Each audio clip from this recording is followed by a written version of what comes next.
রোহিঙ্গা গণহত্যা দিবস উপলক্ষে কক্সবাজারের বিভিন্ন কর্মসূচি পালিত হচ্ছে। আর এই বিষয়ে আরও তথ্য জানাতে কক্সবাজার থেকে আমাদের সাথে সরাসরি যুক্ত হচ্ছেন আমাদের সহকর্মী আহসান সুমন। আমরা চলে যাচ্ছি তার কাছে। সুমন, রোহিঙ্গা গণহত্যা দিবস উপলক্ষে ঠিক কি কি কর্মসূচি পালিত হচ্ছে, আর প্রত্যাবাসন বিষয়ে রোহিঙ্গারা কি বলছেন? শ্যামলী, কক্সবাজারের রোহিঙ্গাদের যে বসবাস, এটি কিন্তু উখিয়া এবং টেকনাফ উপজেলার মধ্যেই তারা বসবাস করে। সেখানে প্রায় 34টি ক্যাম্পের মধ্যে তাদের বসবাস এবং ওই জায়গাগুলোতে মূলত আজকে তারা আলাদা আলাদা ভাবে সমাবেশ করেছে। সবচেয়ে বড় সমাবেশ হয়েছে উখিয়ার প্রতিপালন ক্যাম্পের মধ্যে।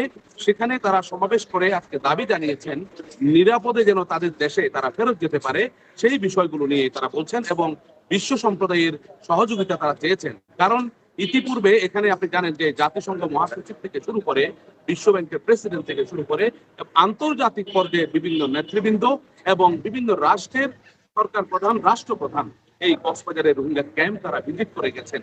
কিন্তু প্রত্যেকেই যাওয়ার সময় একটা প্রতিশ্রুতি দিয়ে যান যে আন্তর্জাতিকভাবেই তারা চেষ্টা করবেন রোহিঙ্গাদেরকে যেন তারা নিজ দেশে ফেরত যাওয়ার ক্ষেত্রে সহযোগিতা করবেন এবং সর্বোচ্চ চেষ্টা করবেন। সেই চেষ্টাই রয়ে যায়, কিন্তু তাদের মধ্যে কোনো ধরনের অগ্রগতি তারা দেখতে পায় না। এর ধারাবাহিকতায় গত 9টা বছর 2017 সাল থেকে 2026 সাল এখন প্রায় 8 মাস অতিবাহিত হতে চলেছে। তাহলে এই যে প্রায় 10 বছর পর্যন্ত এখন পর্যন্ত একজন রোহিঙ্গাকেও মিয়ানমার ফেরত নেয়নি, বরং উল্টো গত 2 বছর 3 বছরের মধ্যে এখানে রোহিঙ্গা নতুন ভাবে 2 লাখেরও বেশি রোহিঙ্গা নতুন ভাবে অনুপ্রবেশ করেছে এবং তারা ক্যাম্পের মধ্যে অবস্থান নিয়েছে। এর মধ্যে রোহিঙ্গা ক্যাম্পে যেসব আইন শৃঙ্খলার অবনতির কথা আমরা সকলেই জানি এবং আমাদের মিডিয়াতে এগুলো নিয়মিত প্রচার হয়। এই যে আইন শৃঙ্খলার অবনতি, মাদক, হত্যা, তাদের মধ্যে ধর্ষণ, ডাকাতি, অপহরণ, এ ধরনের নানা অপরাধ কর্মকাণ্ডে পুরোটাই অস্থির একটা অবস্থা তৈরি হয়েছে।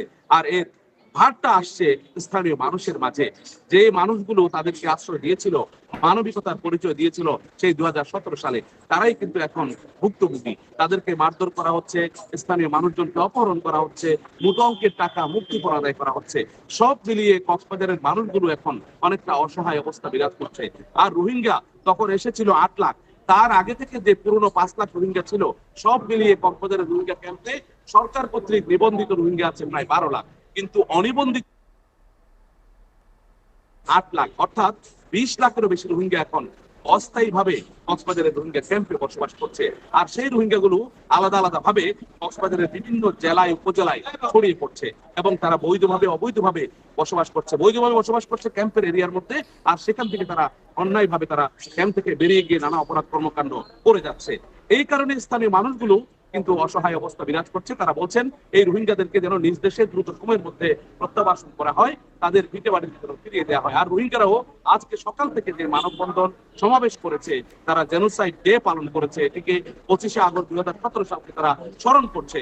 তাদের যে স্বজন, তারা যে মারা গেছে, সেই স্বজনগুলো তারা স্মরণ করে তারা এখানে নানা ধরনের দোয়া মাহফিল করেছে এবং জিয়ারত তারা এখান থেকে করতে পারছে না, এখান থেকে দোয়া করছে। তারা বলছেন যে নিজ দেশে ফেরত যাওয়ার যে মজা, যে আনন্দ, সেটি কিন্তু তাদের কাছে আলাদা। তারা বলছেন সরকার যেন চেষ্টা করে বিশ্ব সম্প্রদায়ের সাথে যোগাযোগের মাধ্যমে তারা যেন নিজ দেশে ফেরত যেতে পারে এবং তাদের দেশে আরাকানের মধ্যে ফেরত গিয়ে তারা যেন সেই পুরনো ভাবটা দিতে পারে, ফেরত পায়। সেটি কিন্তু এই রোহিঙ্গারা বারবার আকুতি জানাচ্ছেন। তারা এখানে থাকতে চান না। তারা বলছেন যে শরণার্থী জীবন তাদের আর ভালো লাগে না।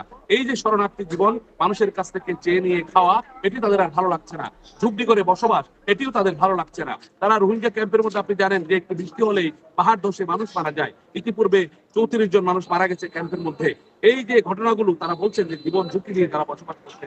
আর এখানেও স্থানীয় মানুষগুলো তারা এই যে কষ্ট পাচ্ছে দিন দিন এই মানুষগুলোকে আশ্রয় দিয়ে, সব মিলিয়ে তারা নিজ দেশে ফেরত যেতে আগ্রহী। আর বাংলাদেশের যে স্থানীয় বাসিন্দারা আছে, তারা বলছেন যে এই রোহিঙ্গাদেরকে নিজ দেশে ফিরিয়ে দেওয়া হোক এবং কক্সবাজারের যে বনভূমি ধ্বংস হয়ে গেছে সেই বনভূমি পুনরুদ্ধার করা হোক, এমনটাই প্রত্যাশা কক্সবাজারের স্থানীয় সচেতন মানুষদের। শ্যামলী, এই ছিল আমার কাছে মূলত রোহিঙ্গাদের জেনোসাইড ডে এবং তাদের যে বর্তমান এগুলোর সর্বশেষ খবর। সুমন, আপনাকে ধন্যবাদ।